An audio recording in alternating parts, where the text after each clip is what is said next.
Olá, estamos começando mais um Direito Sem Fronteiras. Quando o tema é a saúde no cenário internacional, seja para a prevenção ou o combate a doenças, os governos podem contar com o apoio de uma agência específica das Nações Unidas, a Organização Mundial de Saúde, a OMS. No programa de hoje, vamos saber como essa instituição funciona e o papel dela na garantia do direito à saúde. Para falar sobre esse tema, eu recebo as nossas convidadas de hoje, a professora de Direito Constitucional e Direitos Humanos, Flávia Bahia, e a professora de Direitos Humanos e advogada da União na Secretaria de Direitos Humanos da Presidência da República, Aline Albuquerque. E antes de iniciarmos o programa, nós vamos assistir a uma reportagem da nossa equipe. Acompanhe. A preocupação com a saúde internacional se tornou evidente após a Segunda Guerra Mundial e levou à criação da Organização Mundial da Saúde. A instituição possui 193 Estados-membros, entre eles o Brasil. Junto com governos e instituições das nações parceiras, a OMS presta assistência ao redor do mundo. Exemplo dessa assistência foi a participação no monitoramento e coordenação de campanhas que erradicaram doenças como a poliomielite nos países das Américas. A partir de 1985, as nações do continente se uniram para eliminar a polio, realizando programas intensivos de vacinação. O esforço conjunto com a OMS atingiu a meta quase uma década depois, em 1994. O sarampo é outra doença que causa preocupação no âmbito internacional. As mortes no mundo diminuíram mais de 70% entre 2000 e 2011, mas a OMS reconheceu surtos da doença em países como a Índia, Nigéria, Etiópia, Congo, Paquistão, França, Itália e Espanha. No Brasil, por exemplo, o sarampo ainda não foi erradicado e no final do ano passado, o governo do Distrito Federal realizou uma campanha de vacinação contra a doença para pessoas que fossem viajar para países dos continentes europeu, africano e asiático. Nessas nações, de acordo com a OMS, ainda não há uma cobertura ampla da vacina contra a doença que atenda a toda a população, a ponto de erradicar o sarampo. Além da OMS, a Organização Pan-Americana da Saúde, a OPAS, se dedica a melhorar as condições de saúde da população dos países das Américas. As organizações também desenvolvem ações em casos de conflitos armados nacionais e internacionais, garantindo assistência médica aos feridos e a segurança a quem presta o socorro. Eu gostaria de cumprimentá-las e agradecer aceitar o nosso convite para falarmos a respeito desta instituição, que sem dúvida é uma marca tanto do século XX quanto nessa entrada do século XXI, já que estamos na segunda década, portanto, com os noticiários a todo instante falando a respeito dessa questão fundamental. Mas qual é fazendo um recorte histórico, como nós gostamos de fazer aqui no Direito Sem Fronteiras, como se deu a criação da Organização Mundial de Saúde? Bem, primeiro a gente tem a Guerra Mundial, a Segunda Guerra Mundial, que foi um divisor de águas na história dos direitos humanos no século XX. A criação da Carta das Nações Unidas, em 1945, e em seguida uma série de organismos internacionais foram sendo criados, revendo os conceitos clássicos de soberania. E a Organização Mundial ela é criada em 1946, mas só consegue o número de assinaturas para entrar em vigor em 7 de abril de 1948. Então, a partir daí, ela começa a tomar um pouco de forma no âmbito internacional e os países passam a aderir também, né, à organização no âmbito interno. Eu já vou fazer uma pergunta para a professora Aline, mas antes eu gostaria de insistir num ponto bastante específico, quando se trata de contexto histórico, que quando se fala particularmente da Segunda Guerra Mundial, aliás, se diz que o século XX se divide em antes dela, durante ela e depois dela. E determinados fatores que para nós hoje são muito naturais, praticamente até do ponto de vista do direito, na verdade, por conta da Segunda Guerra, significaram uma mudança de paradigma, até os direitos humanos. Sim. A senhora disse que demorou-se um pouco até se conseguir a assinatura. Essa preocupação mundial com a saúde também, nesse sentido, foi um divisor de água no próprio pensamento da humanidade? Com certeza, Carlos Eduardo. Eu acho que a saúde, ela começa a ganhar um fôlego no âmbito internacional. No início do século XX, a gente pode citar a Constituição Mexicana, a Constituição de Weimar na Alemanha, de 19, mas teve a Primeira Guerra, depois tempo sem uma grande guerra e veio a grande explosão da Segunda Guerra Mundial. Então, eu acredito que não só a saúde, mas os direitos humanos em geral, eles ganharam um fôlego importante no âmbito internacional no período pós-1945. Professora Aline, durante todo esse período, desde a criação, não apenas da Organização Mundial de Saúde, mas temos visto isso em relação a diversos órgãos das Nações Unidas que tratam dos mais diversos aspectos do desenvolvimento da humanidade, é todo um processo de consolidação. Hoje em dia, quais os diplomas específicos que regem essa questão e que são constantemente estudados no objetivo de desenvolver esse acompanhamento da questão da saúde? A gente pode dizer que o principal diploma internacional é o Pacto Internacional sobre os Direitos Econômicos, Sociais e Culturais, especificamente o artigo 12, e que foi adotado no âmbito das Nações Unidas, né? Então, o que nós chamamos comumente de PIDESC. Então, o Pacto Internacional, ele é fundamental e ele é o balizador para a compreensão internacional do que seja o direito humano à saúde. Isso no âmbito do sistema ONU. No âmbito do sistema interamericano, nós temos, né, o Protocolo de São Salvador, que foi adotado em 1988, e seu artigo 10 também trata sobre o direito à saúde do ponto de vista internacional. Então, são os dois diplomas principais. Mas nós temos nas convenções específicas adotadas no âmbito das Nações Unidas, então, por exemplo, na Convenção sobre os Direitos da Criança, na Comissão relacionada à discriminação, né, e a defesa dos direitos das mulheres, de enfrentamento à discriminação racial, na Convenção sobre o Direito dos Migrantes, enfim. Em outras convenções internacionais, nós temos dispositivos específicos que garantem, que asseguram o direito humano à saúde. Nós temos o Pacto Internacional e o artigo 12. Só que, se a gente for pensar, direito humano à saúde, o que seria o conteúdo desse direito humano à saúde? Então, nós temos o comentário geral número 14, né, que é do Comitê sobre os Direitos Econômicos, Sociais e Culturais das Nações Unidas, que ele coloca o conteúdo desse direito humano à saúde. E dentro do conteúdo, nós temos o quê? Os determinantes sociais da saúde. Então, acesso à água potável, acesso ao saneamento básico, acesso a uma alimentação adequada. Então, todos esses fatores, educação, todos esses fatores, eles integram o que a gente, né, o que é entendido hoje comumente como direito humano à saúde, nessa perspectiva, né, dos direitos humanos como assim, direitos que se interrelacionam, né, que se encontram interdependentes e que se interrelacionam. Professora Flávia, quantos países integram esse sistema que é de assistência pela Organização Mundial de Saúde? Todo país membro das Nações Unidas, né, nós temos mais de 193 países, podem aderir à Constituição da Organização Mundial da Saúde. Nos últimos números, eu acho que o total de 150 ou 151 países. Mas todo país que integra as Nações Unidas pode também aderir à Constituição da Organização Mundial, e o Brasil aderiu também desde a sua origem, desde o seu nascimento.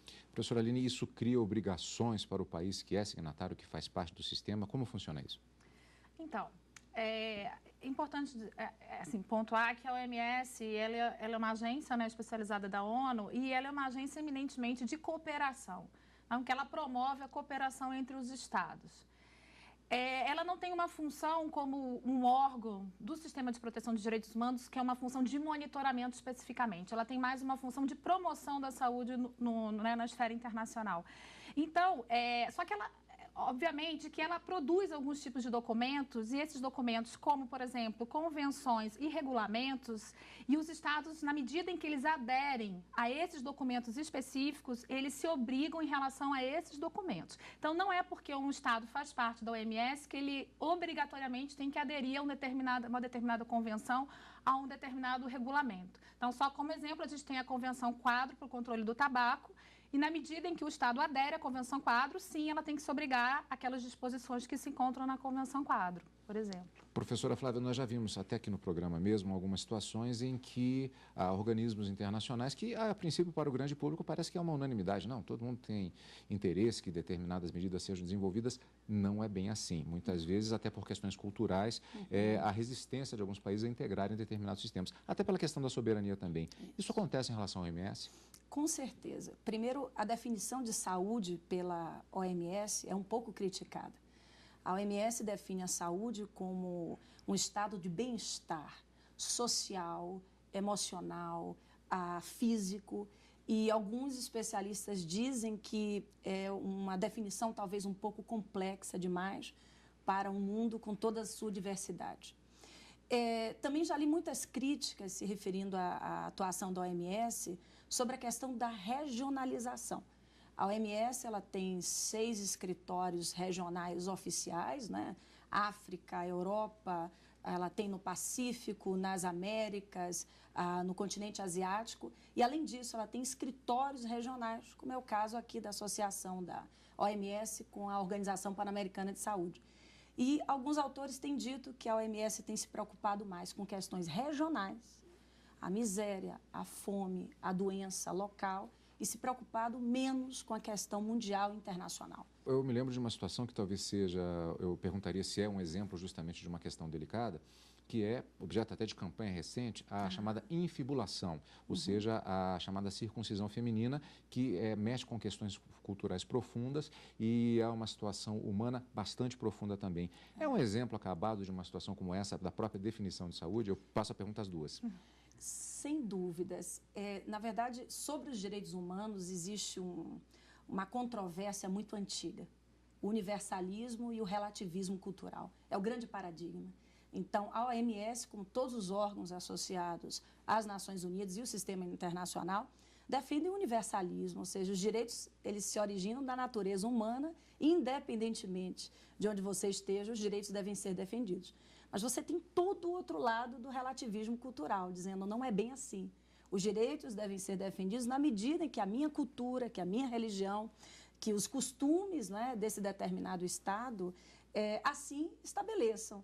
Então, a questão que você trouxe, toda a atuação na própria comunidade africana, né? A OMS tem uma grande atuação na África, no combate ao HIV, à malária. Então, há uma resistência. A OMS, como a professora Flávia colocou, ela vem se voltando muito para questões regionais, ela não vem se voltando para a construção desses parâmetros internacionais.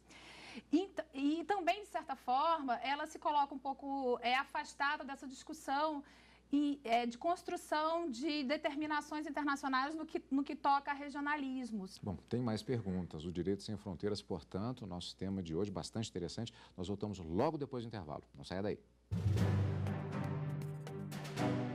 Nos dias 10 e 11 de abril será realizado o 2º Congresso Nacional de Direito Previdenciário. Serão abordados temas do direito previdenciário e as vertentes regime geral, regime próprio e previdência complementar, além de outros assuntos. O evento será realizado em um hotel em Natal, no Rio Grande do Norte. As inscrições podem ser feitas no site f3eventos.com.br/direito previdenciário.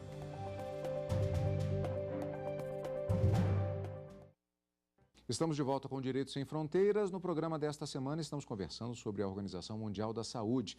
E eu começo agora perguntando a respeito de uma situação também que é bastante delicada e com a qual constantemente há uma preocupação dos setores de saúde em todo o mundo, que é a questão das epidemias. O que acontece numa situação extrema como essa? Se há detecção de uma epidemia em um determinado país, principalmente, temos casos recentes, ebola e várias situações assim, que há uma mobilização mundial. O que acontece nesse sentido? Há um protocolo a ser seguido? Nós temos o Regulamento Sanitário Internacional, né, que foi a última revisão de 2005, entrou em vigência em 2007. E ele prevê uma série de medidas que os estados que aderiram a esse regulamento, que os estados devem adotar, em casos de emergências de saúde pública de relevância internacional. Então, existem uma classificação de situações e não necessariamente são doenças epidêmicas, né? Você pode ter emergências de saúde pública, por exemplo, com vazamento nuclear. Então, são situações emergentes que causam impacto, que esse impacto pode extrapolar fronteiras. E, de fato, então, há todo um protocolo a ser seguido, tanto de comunicação, tem um ponto focal nacional, que no caso do Brasil é a Secretaria de Vigilância em Saúde, que se situa no Ministério da Saúde. Então, a Secretaria de Vigilância em Saúde, ela comunica ao escritório regional, que é a OPAS, e a OPAS faz essa comunicação à OMS, numa situação dessa de emergência. Então, tem todo um protocolo e a OMS vai dar todo o apoio nessas situações específicas que se enquadram no Regulamento Sanitário Internacional. Eu gostaria de voltar um pouquinho na questão da soberania, porque eu vou até fazer um raciocínio paralelo. Nós vimos, por exemplo, as dificuldades que normalmente acontecem, tivemos praticamente os últimos anos, o debate em relação a isso na questão nuclear, particularmente envolvendo a questão Estados Unidos e Irã. muita dificuldade, muitas negociações, muito em jogo. No caso específico da área de saúde, existe esse tipo de dificuldade ou normalmente a atuação dos países ela tem se revelado célere, a cooperação tem sido normal ou às vezes alguém fica com seus brios ofendidos em relação a eventualmente uma equipe da OMS que tenha que visitar o país? Como é que tem sido isso? Esse é um ponto importante porque, assim, desde o início da OMS, sempre houve uma tensão entre dois modelos de saúde, que é o modelo biomédico, que era propagado pelos Estados Unidos e pelos países, digamos assim, do bloco capitalista, isso na época da Guerra Fria, e um modelo que é o modelo chamado da medicina social, que era propagado por uma perspectiva mais marxista e levado à frente pelos países do bloco socialista. E essa tensão é uma tensão política e econômica, ela sempre permeou a OMS. Né? Então, não há como a gente dizer que as questões de saúde não estão relacionadas a questões políticas e econômicas. Isso envolve também a própria regulação da indústria farmacêutica, né, que é uma questão que a gente sabe que é complexa e o poderio econômico da indústria farmacêutica é amplo e a OMS ela se coloca numa posição também complexa diante da regulação da indústria farmacêutica. Então, assim, a gente tem várias questões políticas e econômicas. Agora, quando, obviamente, a gente se depara com uma situação de emergência em saúde pública, de impacto internacional e que envolve fatores econômicos e políticos, a OMS, como qualquer agência da ONU, ela vai ter que saber como se colocar dentro desse panorama. Porque a gente sabe que a ONU é um organismo eminentemente político e as agências da ONU também são. Existe alguma possibilidade, eu faço a pergunta às duas, de se determinar algum tipo de intervenção forçada em caso de necessidade, em caso de uma situação extrema? Algo já aconteceu, já se aproximou alguma vez desse tipo de situação? Olha, no âmbito das Nações Unidas, existem alguns mecanismos chamados de convencionais e não convencionais. O que é isso? Os convencionais são um sistema de comissões, de petições. Então, os estados aderem a esses mecanismos convencionais e assumem responsabilidades por isso. Agora, tem os mecanismos não convencionais e eles partem do primado de que se o estado faz parte das Nações Unidas, ele precisa realmente cumprir todos os ideais, todos os objetivos que cercam o sistema internacional. Então, você tem nessa parte do sistema não convencional, que é o que a sua pergunta leva. Nós temos a intervenção humanitária, que é o último aspecto, a assistência humanitária, com envio da Cruz Vermelha, né, distribuição de alimentos, medicamentos, já ocorreram inúmeras vezes em alguns estados africanos, por exemplo, onde a doença e a pobreza ainda são muito fortes. Nós temos os bloqueios econômicos, estados que não se relacionam como tentativa de pressionar, né, a que o estado que não esteja cumprindo as suas responsabilidades possa ser instado a cumprir. E a intervenção humanitária, Carlos, que é a última medida, é a medida da força, é tudo aquilo que as Nações Unidas não pregam, né? Ou seja, a gente veio de um período pós-guerra e não quer a guerra, então quer a paz. Mas há, no âmbito dos mecanismos não convencionais, a possibilidade de atuação, né, da força, o envio das forças. E na área da saúde em si, eu não me recordo de nenhum exemplo recente, né, de envio de forças, mas distribuição de alimentos, medicamentos, são políticas até comuns, né, adotadas pelo âmbito das nações. E controle de fronteiras, por exemplo. Um país é identificado como foco de uma determinada doença em uma situação extrema. Se não houver aceitação do país, não se pode enviar, por exemplo, uma equipe para aquele local. Mas um controle de fronteiras pode ser determinado justamente para se acompanhar a entrada de pessoas que, porventura, possam trazer objetos até entrar infectadas no país. Esse tipo de medida é legalmente cabível? Então, mas o que essa colocação, ela é sempre quando o Estado não adere voluntariamente. Seria isso? Isso. Porque normalmente os Estados aderem, né? É uma situação muito extrema, porque interessa ao próprio Estado que ele faça o controle das suas epidemias. Mas numa situação muito extrema, obviamente que no território daquele Estado não há essa possibilidade de uma entrada forçosa. Então, você vai fazer o controle da fronteira, né? Mas é importante ressaltar que o Regulamento Sanitário Internacional internacional, ele prevê uma série de medidas e medidas que têm esse caráter fronteiriço e que comumente os estados vêm adotando. Falamos a respeito do acompanhamento da própria indústria farmacêutica e estamos falando muito de situações emergenciais, não é a única atribuição da OMS, claro, mas são normalmente as situações que mais chamam a atenção. Então, por exemplo, quando temos aquela situação em que há uma determinada epidemia e há uma demanda pelo desenvolvimento ou pelo menos pela distribuição de vacinas, a OMS atua nesse ponto também. Sem dúvidas, né? Aliás, a OMS ela funciona também como um grande centro de pesquisas, de apoio técnico, científico, né? Grandes atuações na área da saúde no plano internacional, biblioteca é fornecida para os Estados-membros, ela traz um aparato técnico muito importante e científico. Então, sim, o apoio à vacinação, me parece que aqui no país, junto ao Ministério da Saúde, a Organização Pan-Americana e a OMS, nós temos aí em 2014 várias vacinações de tuberculose, né? E tem o HPV também, ou seja, você tem medidas estatais justamente nesse processo de colaboração e cooperação. Sem dúvidas, a vacinação também é um grande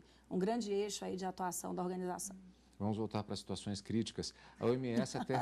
Pois é, a gente fala em determinados temas, acaba puxando determinados assuntos. E, aliás, pela própria vocação, pela própria criação, da situação de criação da OMS, ela também faz um acompanhamento das situações de guerra, como, por exemplo, atualmente acontece na Síria e em outros países, porque são normalmente situações que implicam também sérios problemas de saúde para a população atingida.